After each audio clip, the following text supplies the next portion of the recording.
Well, hello everyone. Thank you very much for attending this new seminar on tertiary education. This is the fourth seminar of our series. Today we are delighted to welcome Professor Hugh Morris.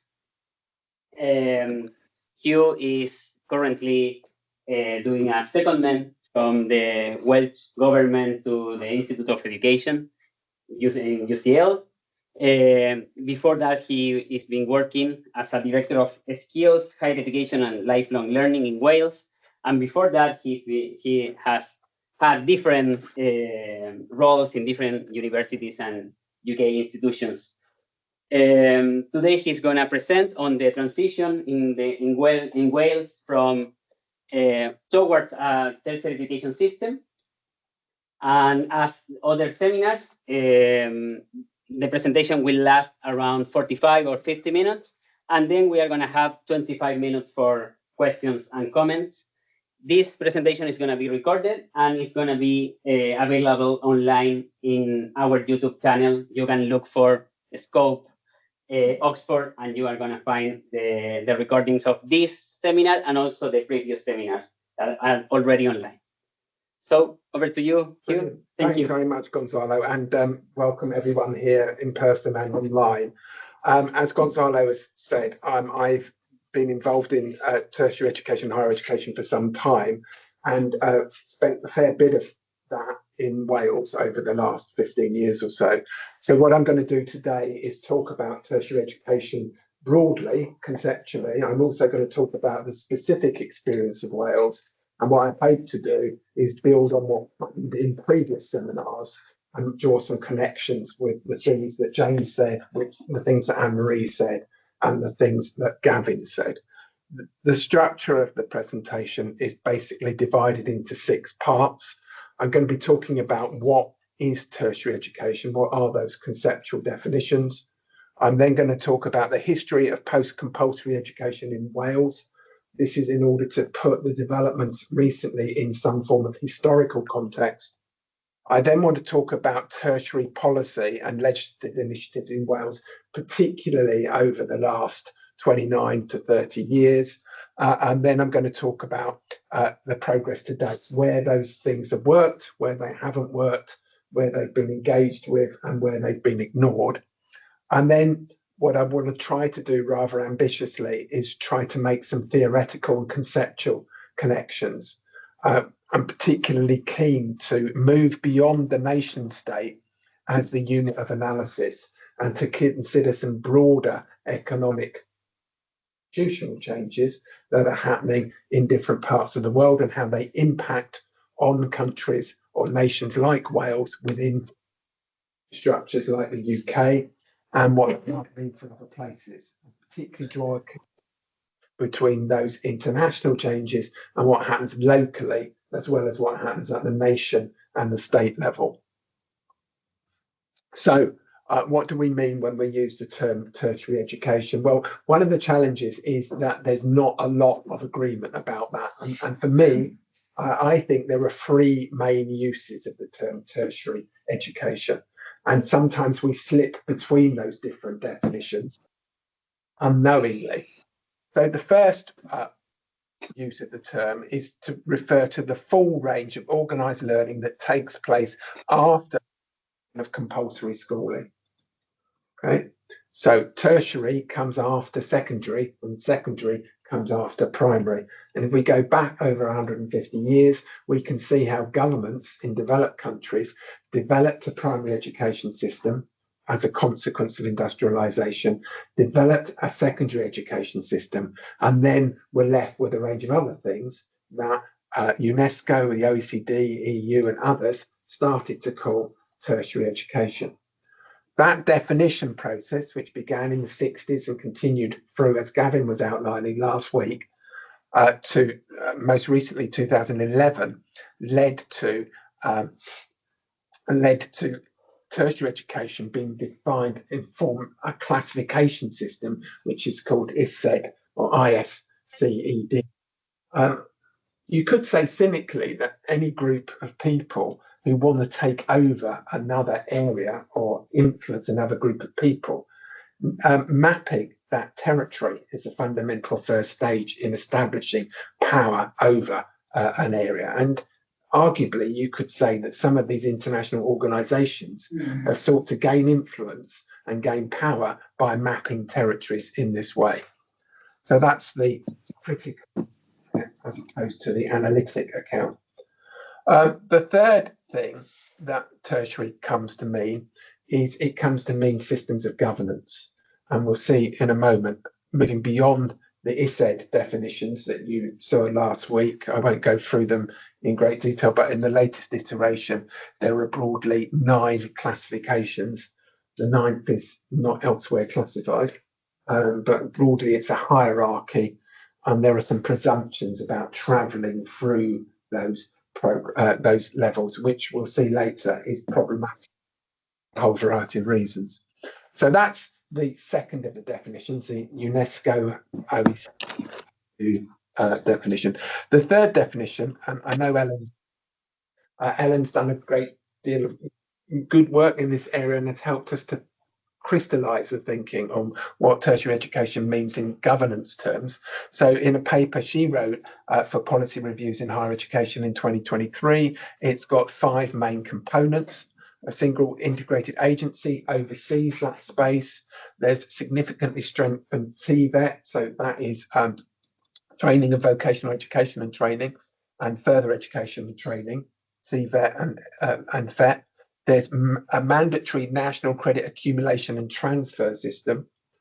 There's a regional research and innovation ecosystems, and there's a revamped funding model.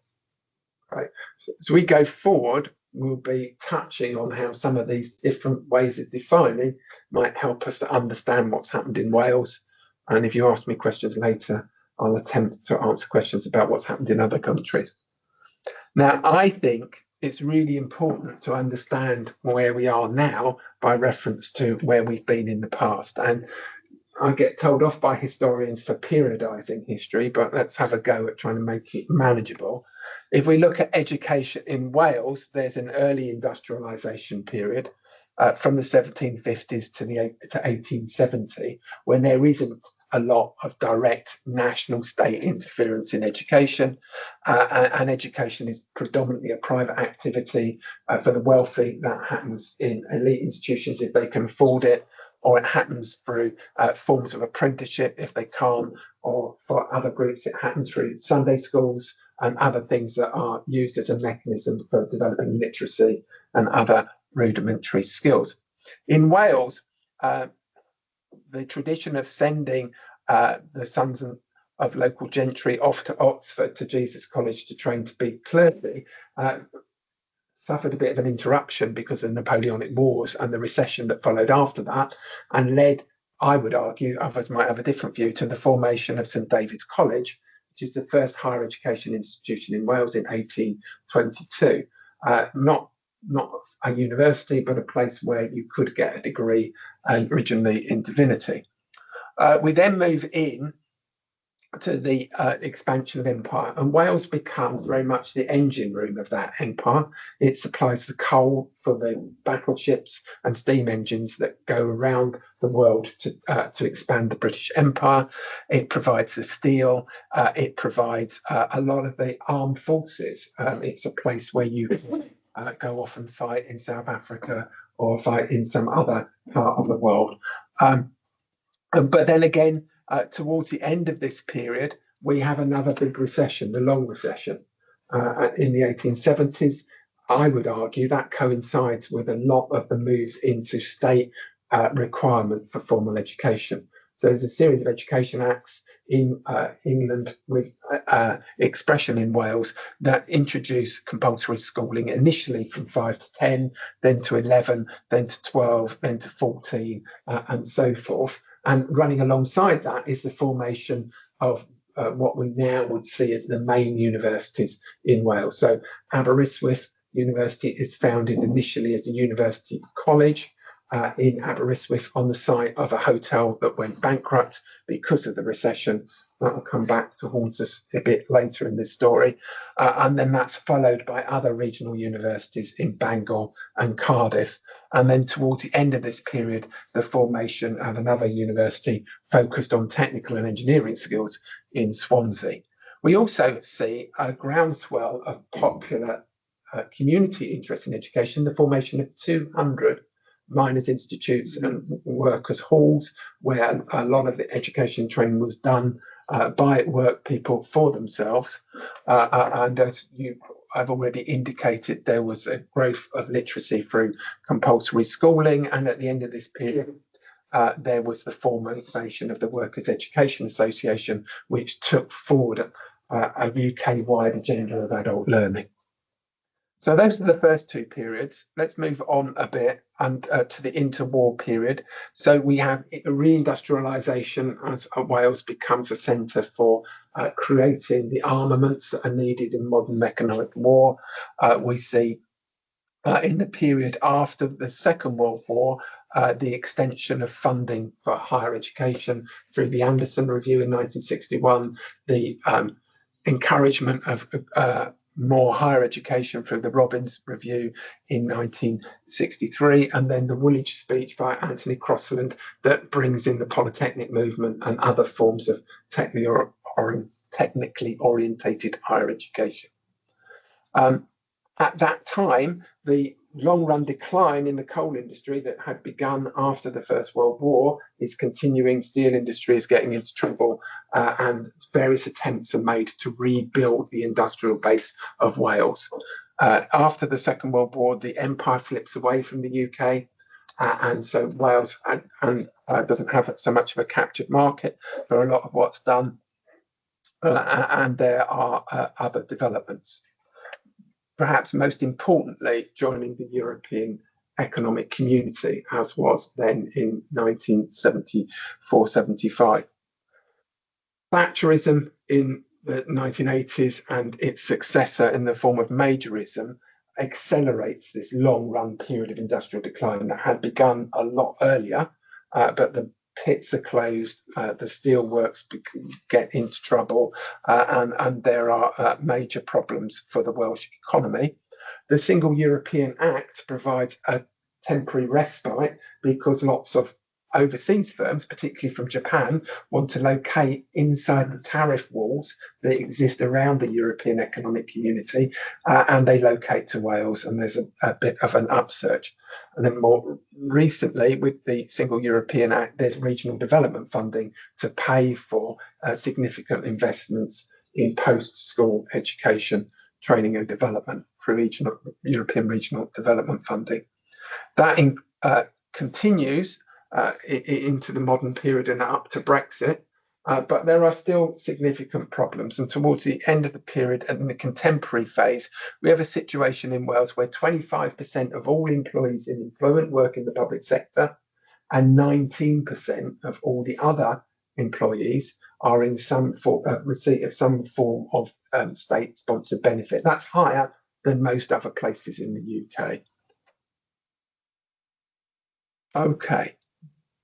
So let's go back to tertiary education. We've given you the economic context. This is not a wealthy place. It was very wealthy at the height of the British Empire for a variety of extractive reasons, and more recently it's been a lot poorer. So in that period, Wales has moved rhetorically further than England towards a tertiary education model. It has tried to do that from the beginnings of the devolution process. So in 1997, the election of Tony Blair's government leads to a devolution settlement and the establishment of a Welsh Assembly in Wales and a Parliament in Scotland, subsequently to a government. And from the very beginnings, there is a notion that Wales should be a learning nation, with a single strategy called the Learning Nation that takes you from primary school through to adulthood, to the end of adulthood, and this notion that that's what you should be trying to do. That connects with contemporary debates at the end of the 90s about a learning society. You may recall the Deering Review that happened at that time used that terminology. There was an early attempt to create a single tertiary body to oversee this system called ELWA. It was established in the early 2000s. They did not have the power to pass laws in Wales at that time. Those powers came later in 2011. And so the Higher Education Funding Council for Wales sat in the same building as further education and the oversight of apprenticeships and so forth, but it wasn't legally the same. And when there was a scandal over the award of a contract for some apprenticeship training, that body was dissolved in what became known as the bonfire of the Quangos. So that early attempt at tertiary organisation was abandoned in 2008, I think.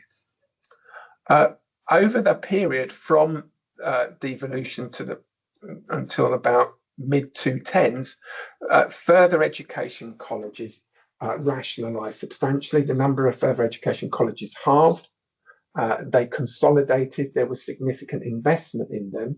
And towards the end of that period, they extended their remit, sometimes by purchasing apprenticeship providers, and became the main source of apprenticeship provision. And in many parts of Wales, those bodies also took over the sixth form provision, the traditional academic route to higher education for 16 to 18-year-olds that is common in England and is equivalent to the latter stages of high school in other systems. Higher education expanded throughout this period, continuing what had been post-war trend, but it didn't fully integrate with further education. The systems of funding and quality assurance were different. Some institutions in Wales became multi-institutional or multi-purpose. So University of South Wales took over Merthyr Tydfil College, and that's now part of a FE and HE group, but they exist separately within a group structure, and the governance and management day-to-day is quite separate. And the other part of South Wales, University of Wales, Trinity St David's, was formed through the merger of the University of Wales, St David's College that I mentioned earlier, and Swansea Metropolitan University, but it also took on two FE colleges. It took on Coleg y Cymoedd, and it took on, can I remember the name of the other one? It will come back to me, but it became a large group structure. In the north of Wales, Group Llandrille Menai was formed through the merger of lots of FE colleges, but it also extended its footprint into HE initially through a very strong partnership with Bangor University. So there were lots of different forms, but none of them followed a standard template. Okay, so I would say that Wales became a partial tertiary education system. And a large part of that was a consequence of the historical development that happened. There were statutes that dated back to the period when Wales was integrated with England and the UK for education, where it became a government responsibility to fund education up to the age of 19, but not a statutory responsibility to fund adult education or further education for people above the age of 19. It was a statutory responsibility to provide higher education to all those who could benefit, which is a legacy of the Robbins Review. And so we have a system where which is partial and not complete. There are 6 separate arrangements for funding in Wales. James has heard me say this many times before, and that lies at the heart of the problems of creating a tertiary system in Wales and establishing true parity of esteem. I would argue it also lies at the heart of most other post-compulsory education systems. They work on different bases, they use different types of money in terms of UK Treasury, and there are different controls or lack of controls on that spending. There are 2 credit frameworks. There's a credit framework for higher education and there's a credit framework for everything else. That's because the universities did not want to be part of the credit framework for others. So the funding systems place constraints on what can happen, but also institutional autonomy, particularly in the university sector, provides significant constraints on what can happen. And that has limited the integration that then one might have hoped that there would be, or at least what was aimed for in the Learning Nation and many subsequent policy documents. During my period as Director of Skills, Higher Education and Lifelong Learning, I pushed forward a tertiary education agenda, which included that governance definition that Ellen articulated so well in 2023 through a series of policy initiatives, which typically involve sector leaders, government, employers and academics coming together to jointly plan what might happen in the hope that it would then happen. Some of that worked and some of it didn't. Some of it worked partially. So early on, we set up some regional skills partnerships on 4 footprints in Wales to give a view about what the employers wanted from the education and skills system. The colleges, the apprenticeship providers, the schools, the local authorities all engaged with that very well. The universities, much less so. We set up an apprenticeship framework and funding reform system to simplify things and to ease the process of the apprenticeship provision becoming aligned with the FE provision. I think that was a significantly beneficial reform, and you don't see that happening quite the same way in other parts of the UK. One of the things that people often refer to that happened in Wales was the Diamond Review. That was a change to the funding system, principally for higher education in the end, but it was designed to the objectives for that review were to try to create a fairer funding system, not just for full-time higher education learners, but also for part-time higher education learners at any stage in their life, and also for further education students. Didn't quite work out like that. It worked out for part-time HE, worked out less well for FE. We brought in Harvey Weingarten, some of you may know from the quality assurance system in Canada, to help develop a system of monitoring and measuring what you might want an integrated tertiary education system to deliver. And that was largely ignored by the universities and the colleges who preferred the systems that they previously had for a whole variety of different reasons. Very successfully, we asked Ellen to do a review of the provision, and she produced a report which looked at systems in other parts of the world, Scotland, New Zealand, and elsewhere, and came up with a blueprint that then provided the basis for legislation, which was passed eventually after the COVID pandemic in 2022 as the Tertiary Education and Research Act. Because we anticipated that digital technologies would radically transform work and education, we set up another review led by Phil, some of you will know, and he looked at the consequences for that. And it's a brilliant report. Andy Westwood was part of that review team, as were Johnny Sung and various other people who people in this room and online will know. It wasn't taken up for a variety of reasons. Some of the things that were taken up because there was a pressing problem that had to be dealt with, and ministers couldn't avoid dealing with it, or there would be a significant challenge. Those digital things were always seen as being somewhat remote. They're maybe not so remote now. So let's try and explain some of these changes conceptually, which is about gross simplification. So I'm going to take us through 3 or 4 different ways we can do that.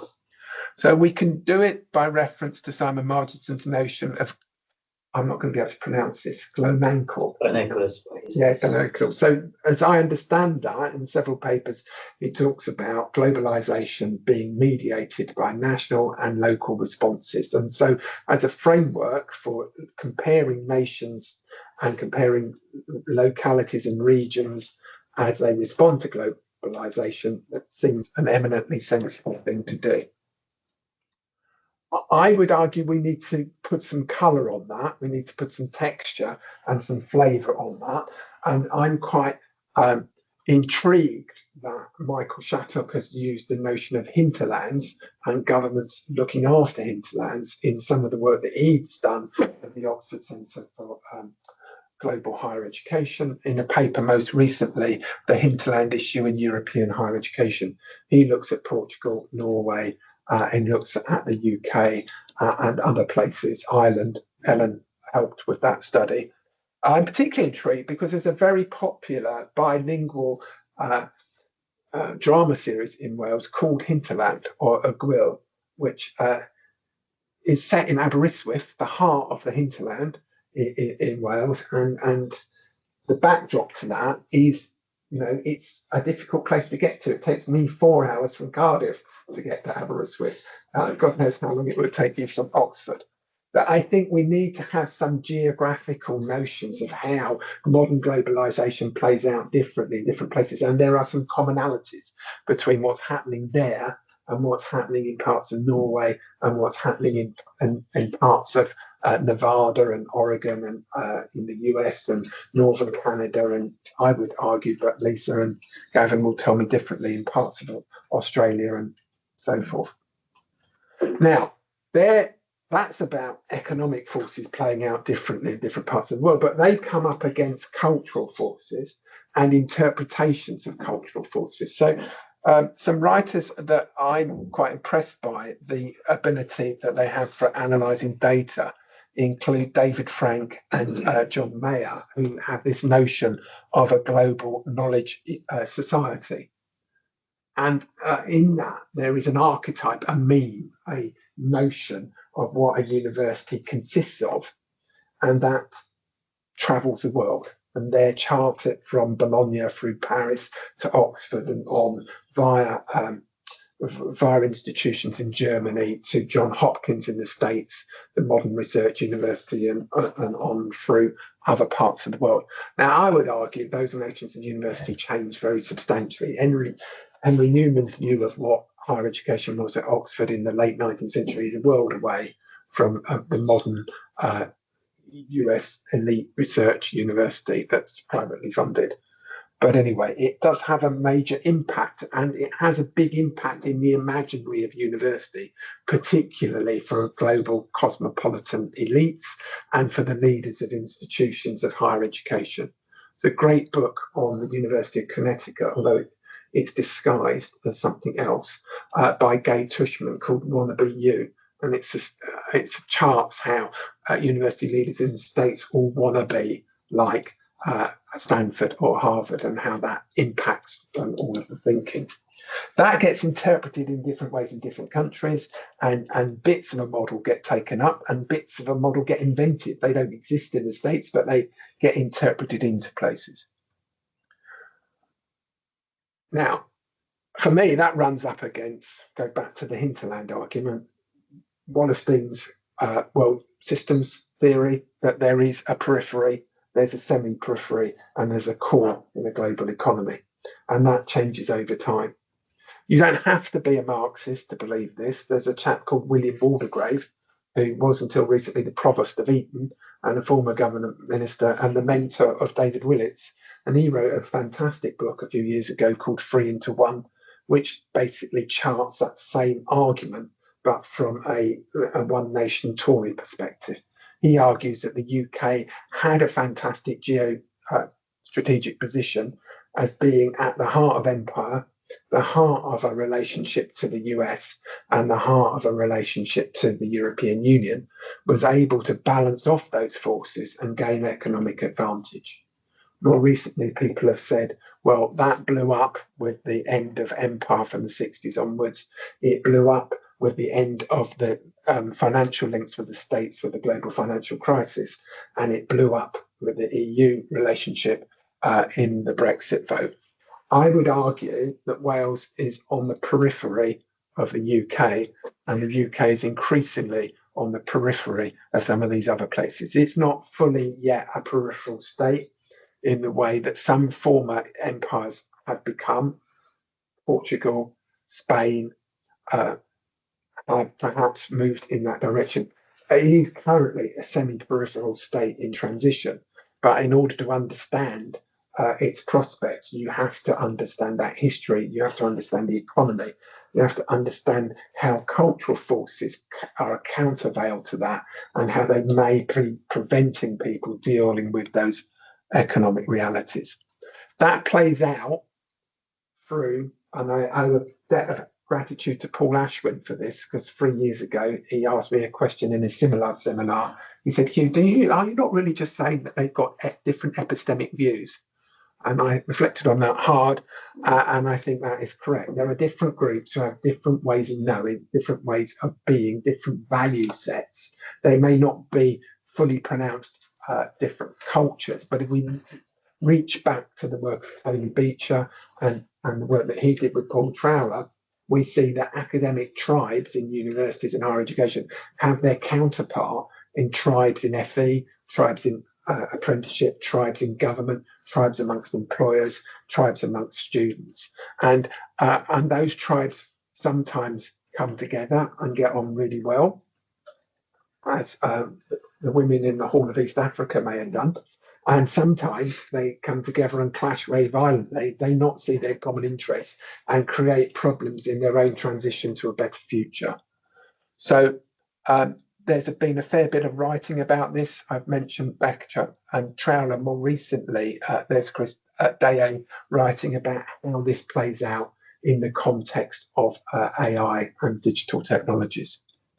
So last slide, if I haven't exhausted my time already, is the conclusions. So some of this you've heard already. Wales has a partial form of tertiary education. Wales moves to semi-peripheral status within the UK and the world systems, along with some regions in England. I think when we do analysis comparing the four nations in the UK, we're not doing the right thing. There's the southeast of England, and there's everywhere else in England, and then there's Wales, and then there's Scotland, and then there's Northern Ireland, and Northern Ireland is coming into a closer relationship with the Republic. But they are distinctly different economically, and they have some distinctly different cultures. Change is mediated by an Anglospheric hegemonic definition of university and higher education. If you speak to people, maybe I'm blind to the differences, but because of the common language. But I feel if I talk to people in Australia, New Zealand, Canada, and the US about universities, there's some common understandings, which are not the same as if I speak to people in Nordic countries, or if I speak to people in the Napoleonic tradition, speak to people in parts of Southeast Asia. So in Wales, that means the universities are still culturally connected with this Anglospheric view of the world. And they see their points of reference as being England. They do not see their points of reference and the UK and the desire to maintain the UK. They do not see themselves as part of a Welsh nation and nation building in the way in which the founders of the University of Wales initially did at the end of the 19th century. That's not meant as a criticism, it's meant as an analytical description. That's different when you talk to training providers, apprenticeship providers, and the FE sector. They are locals, whereas the universities are cosmopolitans. Some of you will remember Alvin Goldner's work on cosmopolitans and locals that was done in HE settings in the States in the 60s. And then, as I've said a few minutes ago, these differences are enacted by local patterns of contestation and cooperation between different epistemic tribes. And that is because my favourite quote is from Upton Sinclair, who wrote a very good critical account of higher education in America in the 1920s, called Goose Stepping. And he says, and I agree with him, it's impossible for somebody to believe in something when their job depends on them believing something else. And I think that explains a lot of the challenges facing anybody trying to create a tertiary education system. Other people will say that society and ways of thinking changes one retirement, one resignation, one death, or one redundancy at a time. I think we're in a transition. We saw that play out through the demise of adult education in the UK. We've seen it in Wales play out through the convergence of apprenticeship and FE. I think we'll see it generational play out of what now distinctively different some forms of HER from other parts of the tertiary education system. So that is my theory. It's slightly better than dinosaurs are thin at one end, fat in the middle, and thin at the other, but only slightly.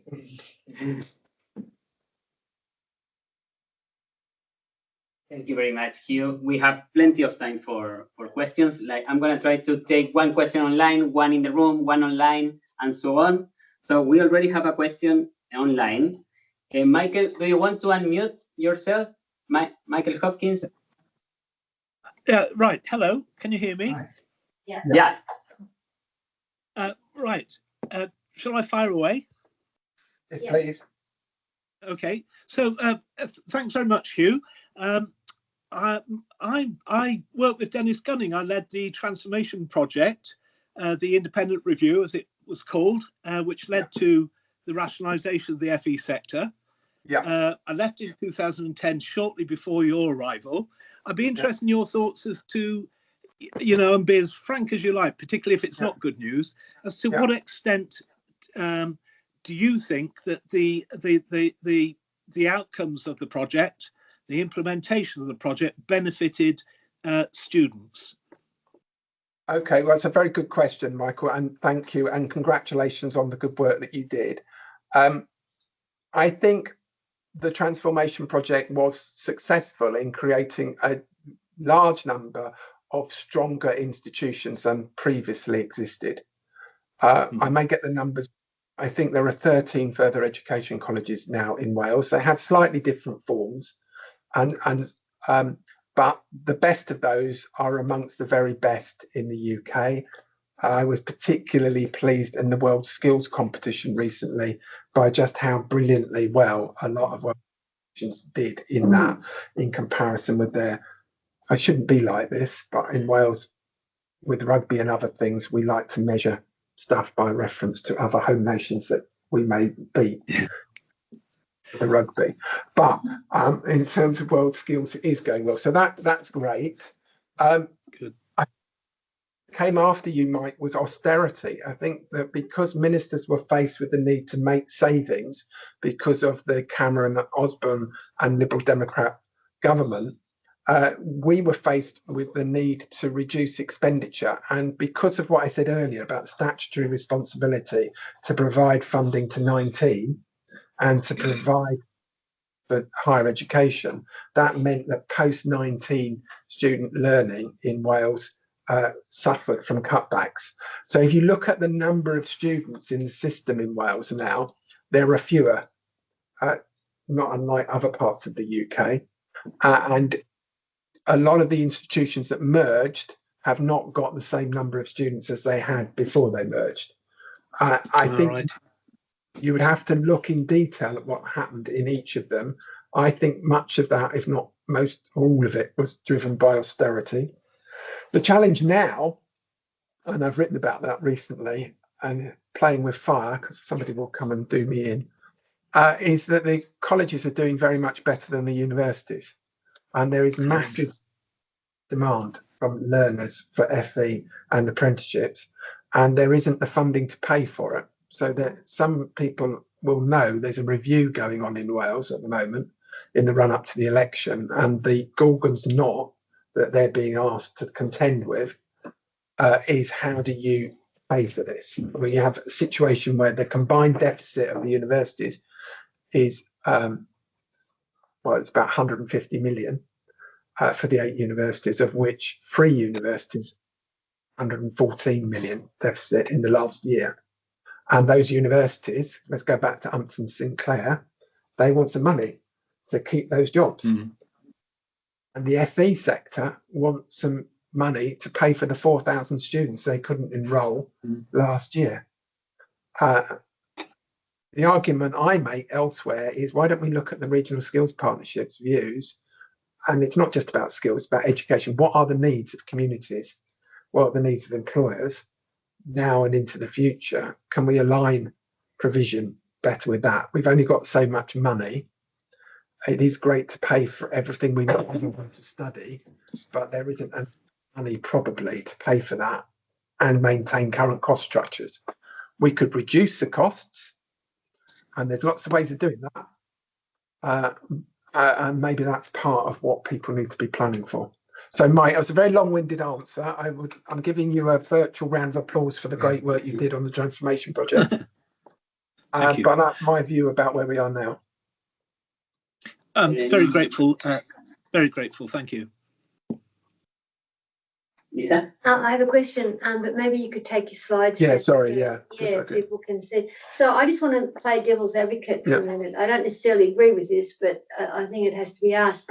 Given the different orientation of FE to their local regions and communities and the orientation of the universities to higher education in England, do we actually need a tertiary education system? I mean, would it make sense to invest primarily in building the capacity of EFE colleges to support higher learning through them offering more vocationally oriented, higher level provision? Or what would it take to build a more cohesive tertiary education system, particularly between the FE and the universities, particularly to support pathways? So in answer to the first question, I would say that there is a need for higher education provision in Wales because the experiment I don't want to run is let's close it and everyone can go to England. No, I didn't mean that. So if you get the FE themselves to actually offer high level provision. Okay, so historically they did do that. Yeah. But over the course of the last 10 years or so, that provision has significantly reduced.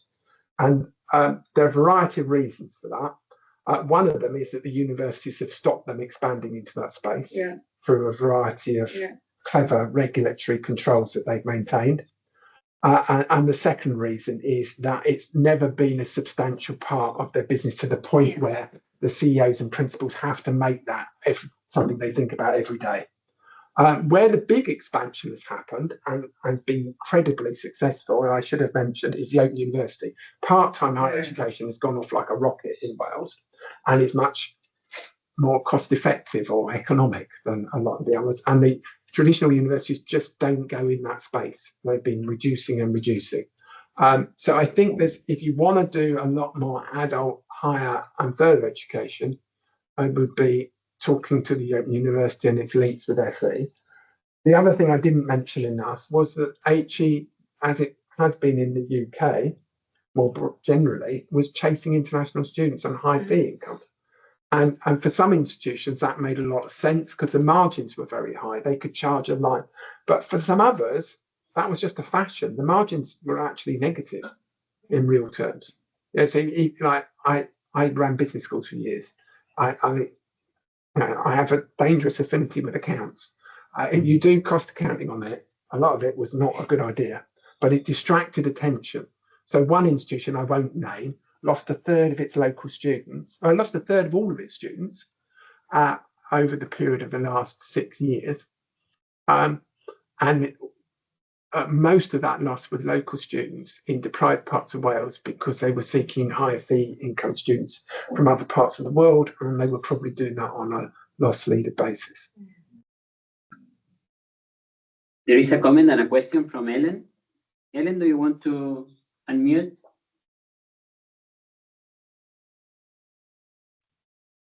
Yeah. Hi all. Hi Hugh. Hi, long time no see, Ellen, I think. Yeah, texting back and forth. Yeah.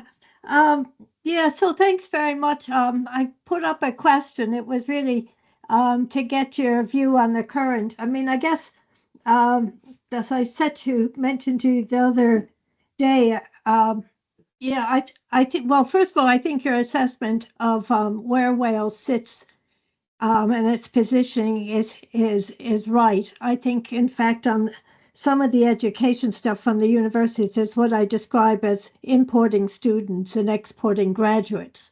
Yeah. And the lack of any alignment with the economy, and in fact, is that being some basis to it. The chasing of international students is just a comment. Is the extent, yes, it was a funding thing, but really, what was a contribution of pursuance of international rankings? It's the easiest indicator to manipulate in the ranking side. And I think more blame needs to be placed on that chasing of those rankings. But anyway, to get on to the question I really want to ask was the extent to which the current major crisis that the universities, not just in Wales, but across the UK and indeed in many other countries are facing, lots of reasons for it, but is to what extent would that push or drive a more ambitious and progressive approach? I mean, it goes back to that thing, we either stand together or we fall separately. There's no solution, I think, in getting away from having the bones of a research enterprise going as well, but a much more integrated and a focused approach as to what is the role of the institutions working together. I'm not sure I see an alternative. I'm not quite sure I see Medgar having the ambition of it, mainly because of many of the issues you've pointed to, not least academic self-interest. Indeed, they were very much against the original report, as you know. Yeah, so what's the possibility? I mean, the future otherwise is quite grim. Yeah. Well, so I've got an article, I think, coming out tomorrow with the LSE, and then it basically says, very controversially, that most of the universities in the UK don't understand what's happening to them, that the research funding environment and direction of research policy is changing radically. And that is something we also see potentially playing out at a European Union level. Government wants to focus on missions and priorities. Whether it succeeds or not, I don't know, but that's the rhetoric. And universities are set up for funding and measurement systems that are discipline-based, revolve around the ref, and are geared towards them trying to drive their ranking position in citations for the purposes of attracting international students. That is going to change quite significantly, in my view, because the economies are busted. The productivity is appalling. The growth figures today for the UK for the second quarter are 0.1%. It's just appalling. So that's the research side. On the teaching side, because the economy is busted, there's not the money to provide the real term increases for the system. Yeah, absolutely not. Require the system to get cheaper. And there are a variety of mechanisms that you can make the system get cheaper. Because the international students are increasingly going to those institutions in the top 20 of league tables. They're not going everywhere else. There are institutions in Wales that have already lost their national endorsement for overseas students on a variety of programmes. It's a bit of a spiral down. They're going to have to get used to not having so many of them. And that will mean they need to change the balance in their residential provision. The perceptions of the costs of student loans are now very high. 60% of students are working part-time. Increasingly, they're commuting to institutions. So the pattern of delivery will need to change. The commitments that universities made in the pre-92 system in the UK to a 40-40-20 contract for most staff who've got teaching and research contracts will have to go. And the staff-student ratio will have to go from 15 to 1 to 20 or 23 to 1, as it is in most of mainland Europe, for economies that have equivalent levels of GDP per capita. My view is government doesn't want to tell institutions that because they don't want to upset them, and they don't want to fight when they don't have to have a fight. They don't have to have a fight till the comprehensive spending review.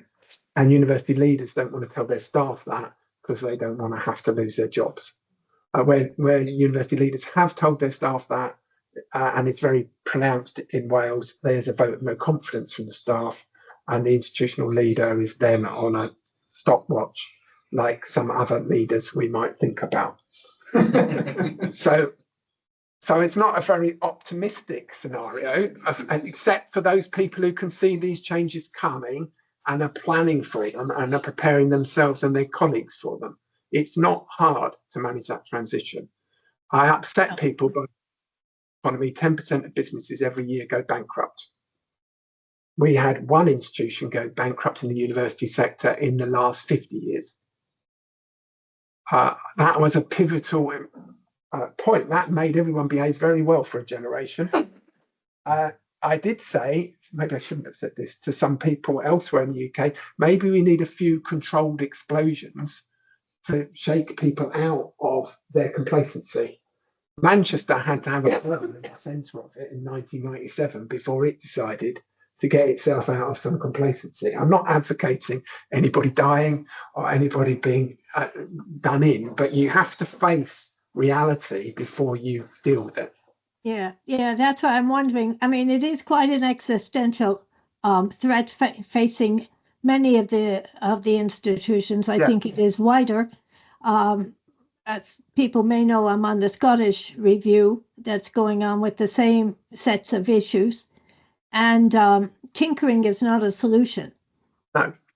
And when things go wrong, hoping for government funding is not a solution either. This is into nonsense land. Yeah. And when things go wrong, they have really big repercussions. So Dundee it's cost something between 40 and 100 million pounds that would have gone into the FE sector. Right? So housing shortfall in Wales is peanuts in comparison to the shortfall in Scotland. So I do think that has to be dealt with. There's a moral hazard of not dealing with it. Yes. Is there another question here in the room? I've got one, but you've got two better ones online. Yeah, but I want to take. No, if we have time, then. They could be online, but they're better. I'll take it to the start. Thank you. Great presentation as always. And I quite like to hear you reflect a little bit more on the hinterland metaphor. Because I think it's important, given so much policy focus on place at the moment and sort of regional thinking. And I suppose just to get you talking a little bit more about it, could you reflect on what perhaps England could learn from some of the challenges around the hinterland experience of some of the so there are hinterlands in England, although Michael quite rightly suggests they exist in different ways. So one hinterland, surprise you to hear, is the middle of Kent. It's really hard to get around Kent, and it's also a county that has a split community for historic educational reasons. It's one of the few counties that still has grammar schools, and it's also a commute area for London. So the wealthy often have been to grammar schools, or their children go to grammar schools, and they commute into London and they do quite nicely. But the locals are less well served. And if you go around the coast of Kent and in the heartlands of Kent, it's difficult. Now, the reason I pick on Kent is because there are two institutional histories there that are quite persuasive. One is University of London Y College. Some of you may know that was a horticultural college based in Kent that experienced financial difficulties in the 80s, was taken over by Imperial College and 10 years ago. If you go to Y, there's just a desolate building and the town has basically disintegrated in the wake of it, but Imperial doesn't care and it hasn't sold the property. If you go to the centre of Kent, there was a college that went bankrupt 3 times, which in one iteration was called K College, because of failed mergers. When you put institutions together that don't work well together culturally and aren't specially funded in the long term, it breaks down. If you go to the very poor Medway towns, you'll come across the Medway campus, which is a joint venture between Greenwich, Mid-Kent College and University of Kent. And if you talk to the staff there, they will say that that has not worked at all for a long time. So I tell those tales because they're examples of how, if you don't have a proper, well-funded, thought-through plan for an area, it can have quite long-term consequences. I could pick other areas of the UK and other people will have different views of that history, but that's a hinterland on the doorstep of London. There is a question online, Fran Myers. Amazing presentation, and as the daughter of a proud Welshman, albeit living in England now, I wanted to ask you if you've got any expertise. I have some funded research which I am doing on apprenticeship ecology and further in higher education, all of the literature is, and thank you to my colleague over there who mentioned the word hinterland, almost sees the nations as hinterlands and as an appendix of what's happening in England. But what we have found talking to people in Northern Ireland and in Scotland is there are some amazing pockets of local. So if you know anybody we could talk to, we would love to hear a little bit of expertise so that when we write our British Academy report, we can put, and this is the view from what's working in Wales. Well, I can give you names of people from the different nations if you want. There is a thing called the Four Nations Alliance, well, it's now the Five Nations Alliance, which is coordinated by the Association of Colleges. So people like David Hughes is the chief executive who works with Lewis, I can't remember Lewis's surname, but Lewis Cooper. Lewis Cooper is a good person to contact in the Association of Colleges. In Scotland, I would go to Audrey Cumberford, who's the principal of Edinburgh College. And in Wales, I would go to Dave Hagendijk, who is the chief executive, bear with this pronunciation, of Colegau Cymru. So if you look it up, Colleges Wales in English. But the name is an example of that cultural distinction, because universities in Wales is not Prifysgol Cymru, it is Universities Wales. Thank you so much. Got some names I can try and follow up there. Thank you so much. There is another question online that has been waiting there, and then I'm going to come back to the room. Edward Hicks. Yes, thank you for another interesting talk. My question is, can you speak a bit about the impact of the fact that Wales's higher education sector in particular is operating in a sort of wider UK market, and clearly about 30% of students who are Welsh leave Wales to go study elsewhere in the UK. There's a fair number of students come in, and how much has that had an impact, particularly on trying to also create a tertiary system?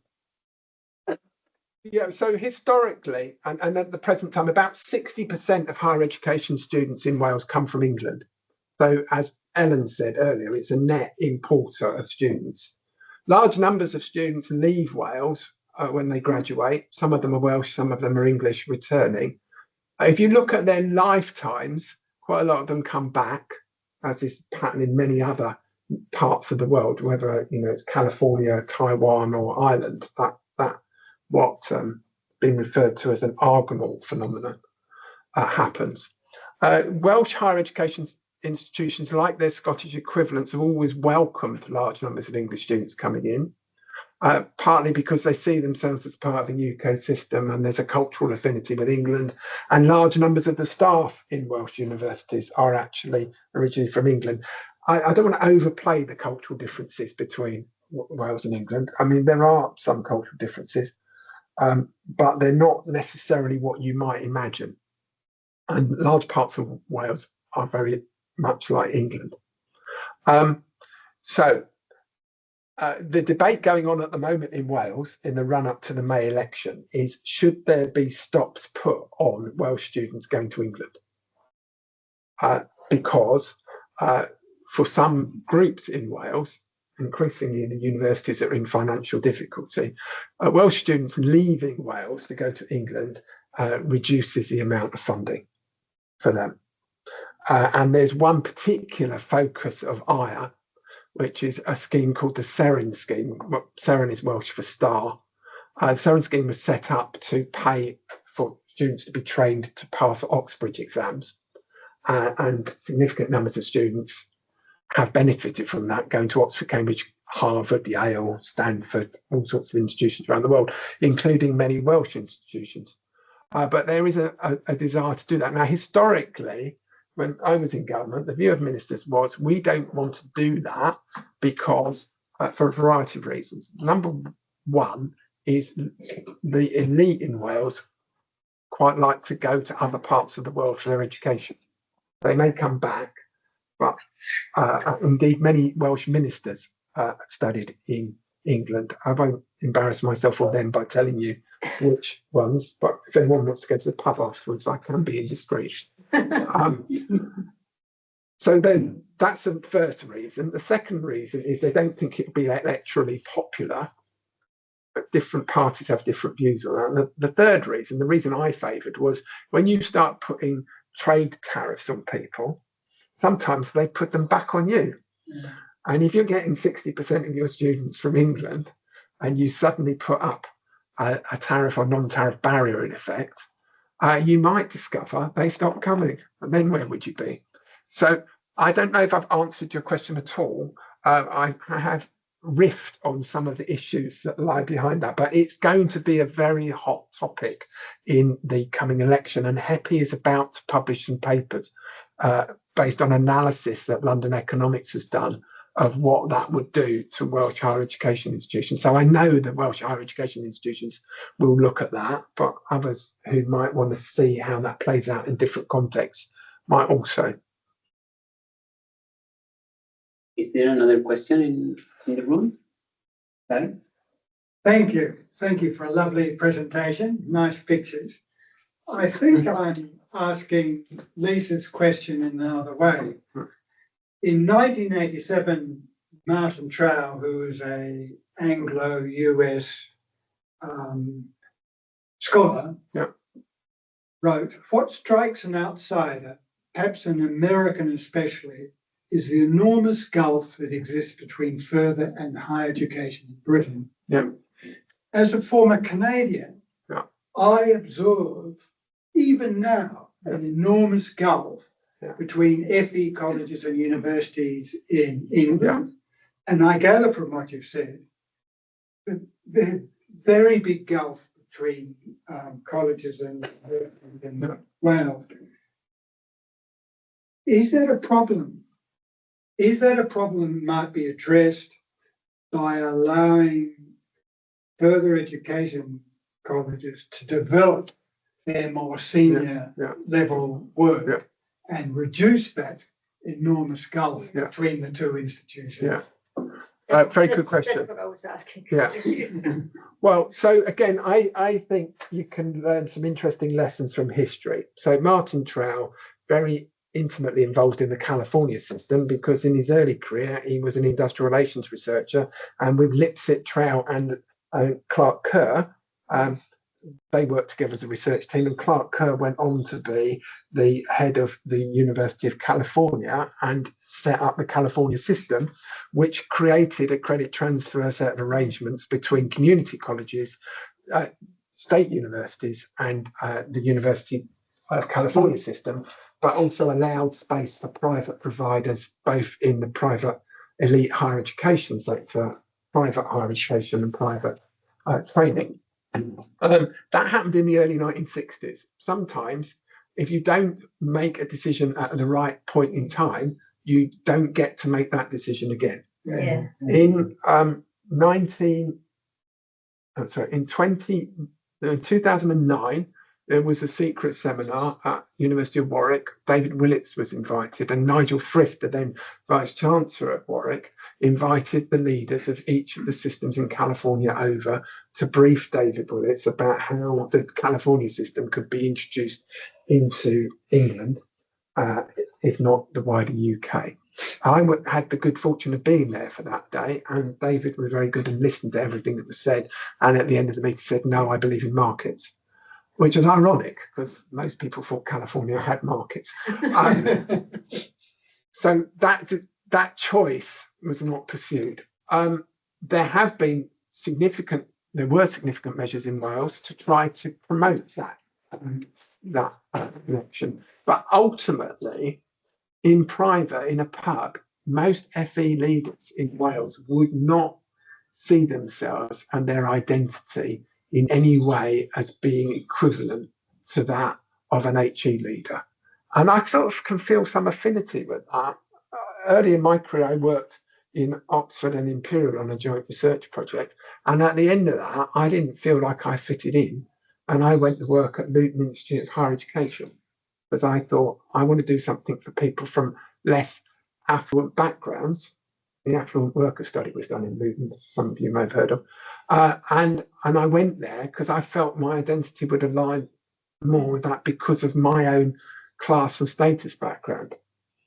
And that is part of, I think, a lot of what goes on. You know, what we're talking about here is not just cultural differences, it's status and class differences in a modern form. It's not blue collar, white collar, but it is that there are distinctions there playing out. So I'd love to be proved wrong. I go back to these changes happen one retirement at a time, one redundancy at a time, one death at a time. And what we'll probably see through the scaling back of HE in the UK is lots of disappointed PhD graduates and lots of disappointed early career academics going to pursue careers in FE. And then that culture will change. That's probably what's going to happen. As it has in Ontario. Yeah. Yeah. Ellen made your same point online. Yeah. Sure, we have working class and we have elite. Do we not have a middle class in England? Well, that was the middle class I was talking about, really, because the elite, the super duper richy people, in my experience, they have designed a different track of for exclusion. So they will seek to come to Oxford and Cambridge, but they will also increasingly seek to go to the States, to Ivy League colleges and places that have preferential treatment for certain groups. And so I think that's been remade. What I was describing was a typical, these terms don't work exactly in the same way for everybody, but I was trying to describe sort of middle class, upper middle class views, but other people have a better understanding of this. Yeah, maybe, can I just pop in for a second? Yeah. Yeah, that was my comment about a path dependency. I think in general, there is a path dependency across the education systems as a whole. And I think we can't look at what we might call as higher or tertiary as something all of a sudden distinct and separate. But, and the UK is quite, well, particularly the way in which the education system replicates itself through different stages. And certainly the divisions that occur at the fact that there's still this big discussion around 16 and 16 to 19, where you get this clear further application of that. Now it's cemented in. It's not any different than if we look at what's happening in other countries on the continent. I was on the review of Dutch higher education around, I forget, maybe it was 2011 and so on. And they kept wanting to know why students going to, and we had the same debate about universities of applied sciences and that whole discussion, again, kind of structured inequalities in the way in which education is described. But I mean, the Dutch sat there and they wanted to know, well, why is the system like this? And why do we have these problems with students dropping out and poor results? And all you had to look at the fact is that students were prescribed effectively with an 11 plus at age 12. Now, I think those path dependency issues have are a big issue. They're very hard to change. They're built into the structure. But I think there is a feature, and I think it's a feature of all of our systems. They just operate in different ways. There are different path dependencies. Yeah. And I wonder what you think about that as some part of an explanation. I mean, yeah. Yeah, so I agree, and I'll give you another example along the lines of the one that I mentioned with David Willits and Nigel Frith. So in 2016, Lord David Sainsbury took Nick Bowles, the then skills minister, on a trip to the Netherlands to show him the Dutch system, to suggest to him that the Dutch system should be the model for the UK, because Dutch per capita growth is very high and they have a modern technologically orientated economy. They didn't look at the way in which they run their tax regime, which is a large part of the explanation, and they didn't look at some of the other aspects of the economy. They thought it was all down to skills. So they came back and wrote the skills white paper in 2016, modelled on that. And Gatsby, as a charitable foundation, did lots of research, which was to inform how that might work. We were aware of that in Wales, as were colleagues in Scotland and Northern Ireland, and we chose not to do that.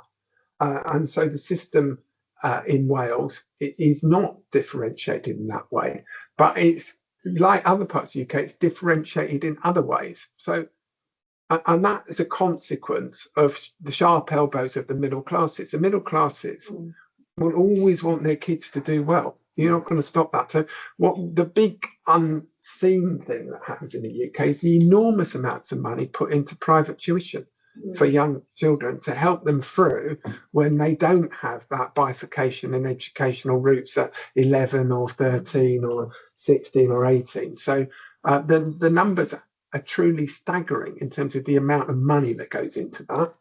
And then the policy consequences. So I lived through a period when Gavin Williamson decided that the solution for the educational problems in the UK, based on research by the EEF, was that everybody should have a private tutor in schools. But they couldn't afford to do that in the way the middle classes do it. So what they decided to do was put it out to contract on the basis that students in groups of 3 could have a private tutor.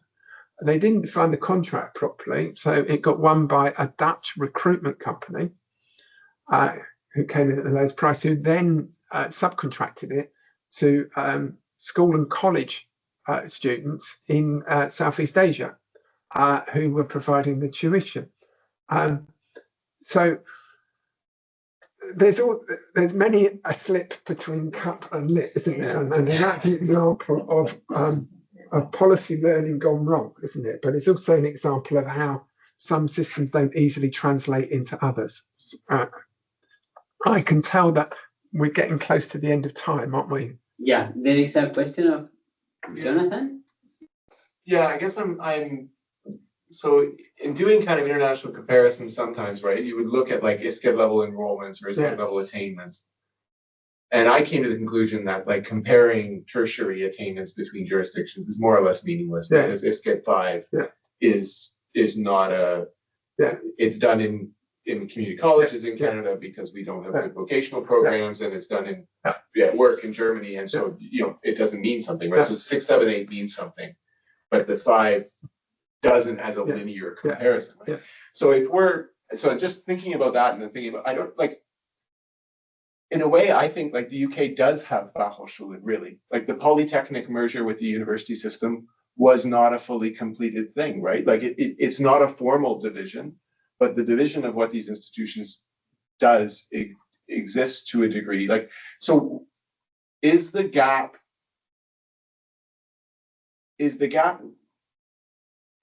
what we're talking about this gap, like this bridge between kind of ISCED 5, like that basically a lot of this argument that we're having is really about whether you should have an ISCED 5 level in the UK that matters or not? Like, am I being too simplistic to say that that's a whole lot of what the debate is that we're having in a way? So can I say 3 things about that that's slightly disjointed, but I'm trying to make some points. So number 1, that ISCED system created immense problems, right? So first of all, there's always been a problem about where do you place vocational learning and how do you compare across nations, because they're massively different. The bad problem was the moment they published the first version of that in 1963, 64 and started producing data on it, the Russians put all the 5s into 6 and the 4s. The Americans got scared and put a load of money into higher education. Hella and connected with, had a long conversation with Schultz, who came up with the original progenitor of human capital theory, and they persuaded Kennedy to massively expand the HE thing, because in the wake of Sputnik, they thought, well, they're going to beat us, they've got all these people, but they'd fiddled the figures, right? So just as university league tables distort everything that happens in terms of university leaders' view about what should happen, ISCED distorts loads of stuff, like PISA distorts loads of stuff, right? In Canada 20 years ago, ISCED 4 became ISCED 5 in most of the country, right? And now it's got the highest level of tertiary education attainment in the world because of 5. No, it's not translated into economic performance. No, or actually into what really happens. No. So then the second point is it really the same as faculty school, right? So I have worked over many years, I'm older than I look, in lots of different places. I've worked in polytechnics, institutes of higher education. I've worked in apprenticeship providers. I've worked in elite universities, not elite universities. I spent a lot of my time in a polytechnic. and the staff were very different. When I started my career in polytechnics in the UK at the end of the 1980s, typical polytechnic employee would have come in their mid to late 30s. They would have had a career in industry. Many of them would be working part-time and combining their career in industry with working in a place. They were teaching technical skills. It was all very normative. It was quite participative. It wasn't didactic. They didn't do research in the way we define research now. But they had very close connections with employers, and many of them did stuff on the side. That does not happen in university. So I worked most of my life in business schools. When I started, all the accountants were accountants. They were qualified accountants. Now, most accountants in business schools are not qualified accountants, but they've got a PhD in something related. Right? There are a few that have got that, but that has happened now. So I get a lot of trouble for saying these sorts of things. Same happened to education departments, absolutely worse. Like Oxford is, thankfully, like UCL, unlike that. But because of the pursuit of status and the desire to be treated on an equal basis to others, a big push on PhDs, big push on research, dump the ITE, the initial teacher education, dump the engagement with schools, dump the leadership programs. And then, surprisingly, education suffers in large parts of the UK as a consequence of that. Now, to its great credit, Oxford hasn't done that, but there are informal status hierarchies within institutions. So rightly or wrongly, people do look up to professors of surgery, and they don't look up in quite the same way to professors in some other areas. To the point where, I'll finish on this, if you look at the submissions to Rev 2021, as I was doing the other day on panel D, which is the humanities and arts, and you've got art and design, you've got visual media, it's all journal articles, right? So when we're having a conversation with the people in the Slade School of Art and various other things, the biggest area of expansion at UCL is in all of those modern media. But the barrier to that is, we've got to have somebody who's researching in the traditional journal sense. We haven't got enough journals. We've got to create some journals. Those journals have got to be of an equal standing to other journals. It's that there needs, anyway, I'll stop there. You can draw your own conclusions from that. I'm just giving you an analysis of what's been going on. Well, thank you everyone for engage with the discussion, for all your questions online and here in the room. And thank you very much, Hugh, for your great presentation and for addressing a lot of questions today.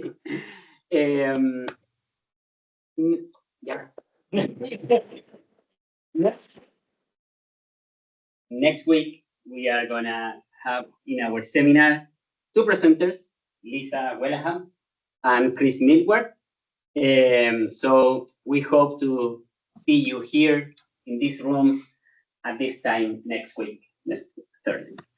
And you are gonna find this presentation, the recording of this presentation, in our YouTube channel tomorrow or Monday.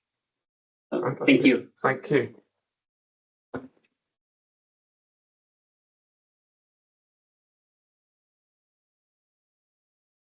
We didn't get